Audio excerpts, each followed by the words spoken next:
दोस्तों, क्या सऊदी अरब के मशरिक में मौजूद ईरान पर इजराइल और अमेरिका का हमला और वहां उठने वाली मिसाइलों की धूल और आग दरअसल रसूल पाक सल्लल्लाहु अलैहि वसल्लम की कयामत के बारे में बताई गई 1400 साल पहले की एक अहम निशानी की तरफ इशारा कर रही है?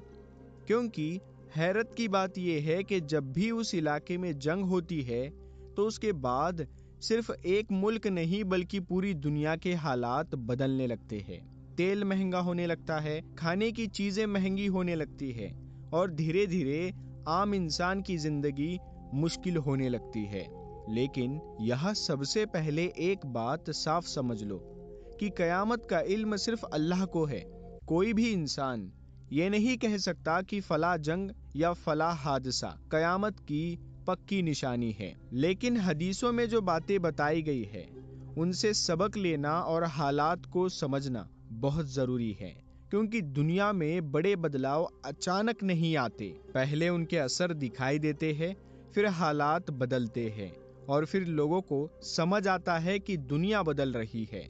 अगर आज की दुनिया को नक्शे पर देखकर समझा जाए तो एक बहुत अहम बात सामने आती है, और वो ये कि दुनिया का बहुत बड़ा तेल, बहुत बड़ा समंदर का रास्ता और बहुत सा सामान उसी इलाके के पास से गुजरता है जहां आज जंग और हमलों की खबरें आती रहती है। इसीलिए जब भी उस इलाके में जंग होती है तो असर सिर्फ एक मुल्क पर नहीं बल्कि पूरी दुनिया पर पड़ता है। पहले तेल महंगा होता है, फिर ट्रक का किराया महंगा होता है, फिर चीजें महंगी होती है और फिर धीरे धीरे खाने की चीजें महंगी होने लगती है। आम आदमी को लगता है कि आटा, चावल, दाल अचानक महंगे हो गए, लेकिन असल में उसके पीछे पूरी दुनिया का एक बड़ा सिस्टम काम कर रहा होता है। और जब उस सिस्टम की एक कड़ी भी टूटती है तो असर हर चीज पर पड़ता है। इसीलिए जो लोग दुनिया को समझते हैं वो जंग को सिर्फ मिसाइल और बम से नहीं देखते बल्कि तेल, ट्रांसपोर्ट, खेती और खाने से जोड़कर देखते हैं। क्योंकि जंग हमेशा बॉर्डर पर शुरू होती है लेकिन उसका असर इंसान की रसोई तक पहुंचता है। और इतिहास गवाह है कि जंग से ज्यादा खतरनाक चीज जंग के बाद आने वाली महंगाई और खाने की कमी होती है। क्योंकि बम से इंसान एक बार डरता है लेकिन भूख इंसान को रोज डराती है। इसीलिए दुनिया में जब भी कोई बड़ा संकट आता है तो सबसे पहले लोग बैंक नहीं बल्कि राशन की दुकान की तरफ भागते हैं। लोग सोना नहीं खरीदते, लोग गाड़ी नहीं खरीदते, लोग सबसे पहले आटा, चावल, दाल, तेल और पानी खरीदते हैं। क्योंकि उस वक्त इंसान को समझ आता है कि असली दौलत पैसा नहीं बल्कि खाना और पानी है। और अगर दुनिया के नक्शे को गौर से देखा जाए तो एक और दिलचस्प बात सामने आती है। अरब के मशरिक में कौन सा इलाका आता है, वहां से दुनिया को क्या मिलता है, और अगर वहां जंग हो जाए तो दुनिया पर क्या असर पड़ेगा। ये वो सवाल है जिनका जवाब बहुत कम लोग जानते हैं। क्योंकि लोग जंग को सिर्फ खबर समझते हैं, लेकिन जो लोग सिस्टम समझते हैं वो जानते हैं कि जंग का असली असर बाजार, तेल, खेती और खाने पर पड़ता है। और जब खाना इसकी लपेट में आता है तो फिर पूरी दुनिया लपेटी जाती है। और यही वजह है कि दुनिया के बड़े लोग हमेशा उस इलाके पर नजर रखते हैं, क्योंकि जो इलाका तेल और रास्तों को कंट्रोल करता है वो बाजार को कंट्रोल करता है, और जो बाजार को कंट्रोल करता है वो महंगाई को कंट्रोल करता है, और महंगाई सीधे आम आदमी की जिंदगी को बदल देती है। इसीलिए समझदार लोग जंग की खबर को सिर्फ जंग की खबर नहीं समझते बल्कि उसके बाद क्या होगा ये सोचते हैं। क्योंकि दुनिया में बड़े हादसे अचानक नहीं होते। पहले खबर आती है, फिर अफवाह आती है, फिर कीमतें बदलती है, फिर कुछ चीजें कम होने लगती है, फिर लोग घबराना शुरू करते हैं, और जब लोग घबराते हैं तो हालात और खराब हो जाते हैं। इसीलिए जो लोग पहले समझ जाते हैं उन्हें घबराना नहीं पड़ता, और जो लोग आखिरी वक्त तक इंतजार करते रहते हैं उन्हें सबसे ज्यादा परेशानी होती है।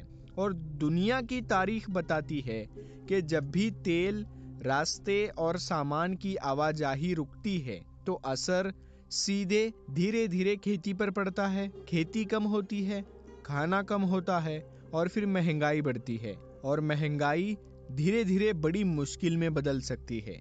इसीलिए अक्लमंद लोग हमेशा जंग की खबर को सिर्फ जंग की खबर नहीं समझते, बल्कि उसके अंजाम को समझने की कोशिश करते हैं। क्योंकि जंग हमेशा बॉर्डर पर शुरू होती है, लेकिन उसका असर इंसान की रसोई में खत्म होता है। और जब असर रसोई तक पहुंच जाए तो समझ लो कि असली मसला शुरू हो चुका है। और अब सबसे बड़ा सवाल ये है कि अगर हालात ऐसे ही बदलते रहे तो आगे क्या हो सकता है। यहाँ एक बात समझना बहुत जरूरी है कि मशरिक, आग और धुएं के बारे में जो रिवायतें बयान की जाती है, उनकी सनद के बारे में उल्मा के बीच इख्तलाफ है। कुछ ने उन्हें कमजोर कहा है, इसीलिए हम इन्हें पक्की पेशगोई नहीं कहते, बल्कि एक नसीहत और इबरत के तौर पर समझते हैं। और असली इल्म अल्लाह के पास है। अब अगर इस पूरी बात को थोड़ा आराम से समझे तो हमें ये समझना होगा कि दुनिया का खाने का सिस्टम कैसे चलता है। क्योंकि आज का जमाना पहले जैसा नहीं रहा कि हर शहर अपना खाना खुद उगाता हो। आज ज्यादातर शहरों में खाना दूर दूर के इलाकों से आता है। कहीं गेहूं उगता है, कहीं चावल, कहीं दाल, कहीं तेल बनता है और फिर ये सब ट्रक, जहाज और रेल के जरिए अलग अलग मुल्कों और शहरों तक पहुंचता है। यानी हमारा खाना खेत से सीधे हमारे घर नहीं आता, बल्कि एक लंबा सफर तय करके आता है। और इस पूरे सफर में सबसे अहम चीज होती है तेल। क्योंकि ट्रक तेल से चलता है, जहाज तेल से चलता है, फैक्ट्री तेल और गैस से चलती है और खेती की मशीनें भी तेल से चलती है। इसीलिए जब तेल महंगा होता है तो सिर्फ पेट्रोल पंप पर ही असर नहीं पड़ता, बल्कि हर चीज पर असर पड़ता है। खेती महंगी हो जाती है, ट्रांसपोर्ट महंगा हो जाता है, फैक्ट्री में चीज बनाना महंगा हो जाता है और आखिर में बाजार में चीज महंगी हो जाती है। इसीलिए जो लोग दुनिया के हालात को समझते हैं वो हमेशा तेल की कीमत पर नजर रखते हैं, क्योंकि तेल की कीमत बढ़ना अक्सर आने वाली महंगाई का इशारा होता है।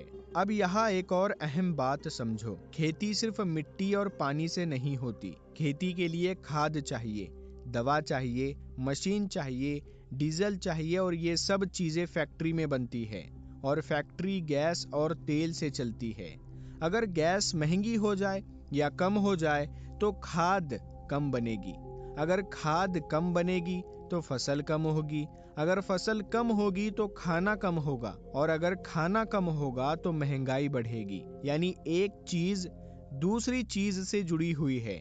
इसीलिए जब दुनिया के किसी अहम इलाके में जंग होती है तो समझदार लोग सिर्फ जंग नहीं देखते, बल्कि ये देखते हैं कि तेल पर क्या असर होगा, गैस पर क्या असर होगा, खाद पर क्या असर होगा और खेती पर क्या असर होगा।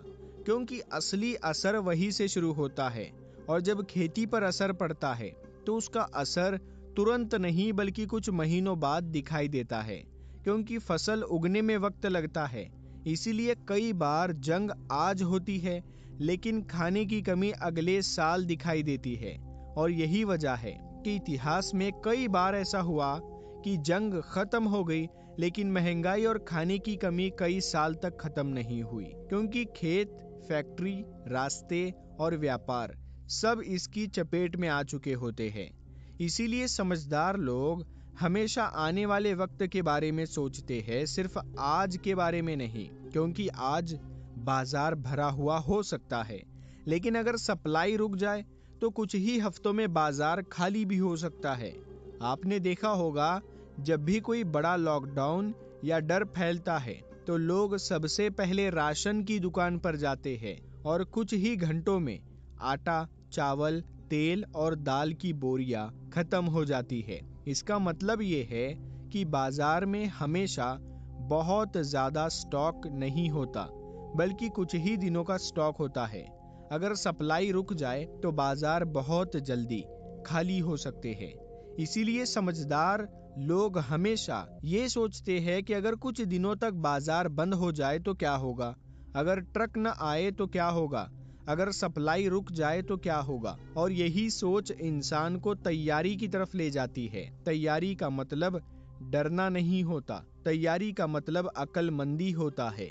जैसे लोग बारिश से पहले छत ठीक कर लेते हैं, सर्दी से पहले कंबल निकाल लेते हैं, वैसे ही अगर दुनिया के हालात खराब हो तो इंसान को अपने घर का सिस्टम थोड़ा मजबूत कर लेना चाहिए, ताकि अगर कुछ दिनों तक बाजार में दिक्कत हो तो घर का चूल्हा जलता रहे। क्योंकि सबसे बड़ी परेशानी उसी को होती है जो रोज कमाता है और रोज खरीद कर खाता है, लेकिन जिसने थोड़ा थोड़ा बचा कर रखा होता है वो मुश्किल वक्त में ज्यादा परेशान नहीं होता।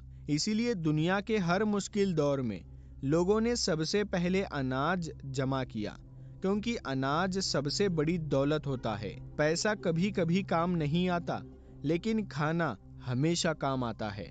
और यही वजह है कि पुराने जमाने में लोग जो होते हैं सोने से ज्यादा अनाज को कीमती मानते थे, क्योंकि सोना खाया नहीं जा सकता, लेकिन अनाज से जिंदगी चलती है। इसीलिए जब भी दुनिया में बड़े हालात बदलते हैं तो समझदार लोग सबसे पहले अपने खाने और पानी का इंतजाम देखते हैं, क्योंकि इंसान बिना बहुत सी चीजों के रह सकता है लेकिन बिना खाने और पानी के नहीं रह सकता। और जब दुनिया के हालात बदलते हैं तो सबसे पहले इंसान की जरूरतें बदलती है। पहले जो चीजें जरूरी लगती थी वो गैर जरूरी लगने लगती है, और जो चीजें मामूली लगती थी वो सबसे जरूरी बन जाती है। और उस वक्त इंसान को समझ आता है कि जिंदगी चलाने के लिए बहुत ज्यादा चीजों की जरूरत नहीं होती, बल्कि थोड़ी सी अकल, थोड़ा सा इंतजाम और थोड़ा सा सब्र ही इंसान को मुश्किल वक्त से निकाल सकता है। और यही वो जगह है जहां इंसान को घबराने के बजाय सोचने, समझने और सही फैसला करने की जरूरत होती है। और जब इंसान इस पूरी बात को समझ लेता है कि दुनिया का सिस्टम कैसे चलता है, जंग का असर कैसे बाजार तक पहुंचता है और बाजार का असर कैसे आम इंसान की रसोई तक पहुंचता है, तब उसे एक और बड़ी बात समझ में आती है कि इंसान इस दुनिया में हर चीज को कंट्रोल नहीं कर सकता। न जंग रोक सकता है, न महंगाई रोक सकता है, न दुनिया के बड़े फैसले बदल सकता है, लेकिन एक चीज जरूर कर सकता है, और वो है अपनी जिंदगी को आसान बनाना, अपनी जरूरतें कम करना, फिजूल खर्ची छोड़ना, थोड़ा बचा कर रखना और मुश्किल वक्त के लिए तैयार रहना। क्योंकि समझदार इंसान वही होता है जो आने वाले वक्त के लिए तैयारी करता है, और बेपरवाह इंसान वही होता है जो हमेशा ये सोचता है कि सब कुछ हमेशा ऐसे ही चलता रहेगा। लेकिन दुनिया हमेशा एक जैसी नहीं रहती। कभी अमन होता है, कभी जंग होती है, कभी सस्ता होता है, कभी महंगा होता है, कभी आसानी होती है, कभी मुश्किल होती है। और जिंदगी का असली इम्तिहान मुश्किल वक्त में ही होता है। आसान वक्त में तो हर कोई खुश रहता है, लेकिन मुश्किल वक्त में ये पता चलता है कि कौन सब्र करता है, कौन शुक्र करता है और कौन टूट जाता है। इसीलिए मुश्किल वक्त से डरना नहीं चाहिए, बल्कि उसके लिए अपने आप को तैयार करना चाहिए। अपने घर को सादा बनाओ, खर्च कम करो, कर्ज से बचो, खाना जाया मत करो, पानी को जाया मत करो, थोड़ा थोड़ा बचाते रहो, और सबसे जरूरी अपने दिल को मजबूत करो, क्योंकि अगर दिल मजबूत होगा तो इंसान मुश्किल हालात में भी खड़ा रहेगा, और अगर दिल कमजोर होगा तो छोटी सी परेशानी भी इंसान को तोड़ देगी।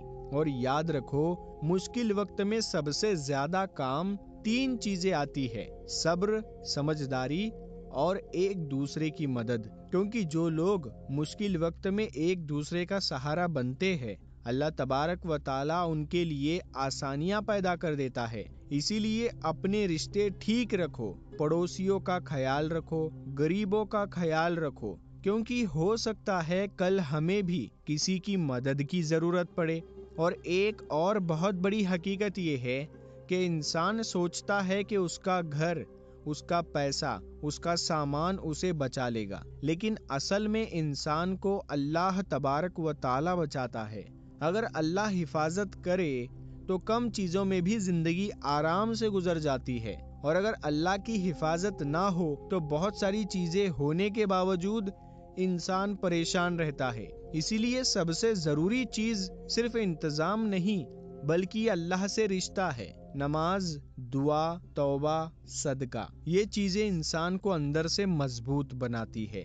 और जब इंसान अंदर से मजबूत हो जाता है तो बाहर की मुश्किलें उसे ज्यादा नहीं तोड़ पाती। इसीलिए अगर दुनिया के हालात बदल रहे हैं, जंगें बढ़ रही है, महंगाई बढ़ रही है, लोग परेशान हो रहे हैं, तो हमें सिर्फ खबरें देखकर डरना नहीं है बल्कि अपनी जिंदगी को ठीक करना है, अपने घर का निजाम ठीक करना है, अपने खर्च ठीक करने हैं, अपने रिश्ते ठीक करने हैं और सबसे जरूरी अपने और अल्लाह के बीच का रिश्ता ठीक करना है। क्योंकि जब इंसान का रिश्ता अल्लाह तबारक व तआला से मजबूत हो जाता है तो सबसे बड़ा डर भी छोटा लगने लगता है, और जब रिश्ता कमजोर होता है तो छोटी सी परेशानी भी पहाड़ लगती है। इसीलिए हमें दुनिया से ज्यादा अपने दिल को ठीक करना है, क्योंकि आने वाले वक्त में सबसे ज्यादा काम ना पैसा आएगा, ना बड़ी गाड़ी आएगी, ना बड़ा घर आएगा। सबसे ज्यादा काम आएगा सब्र,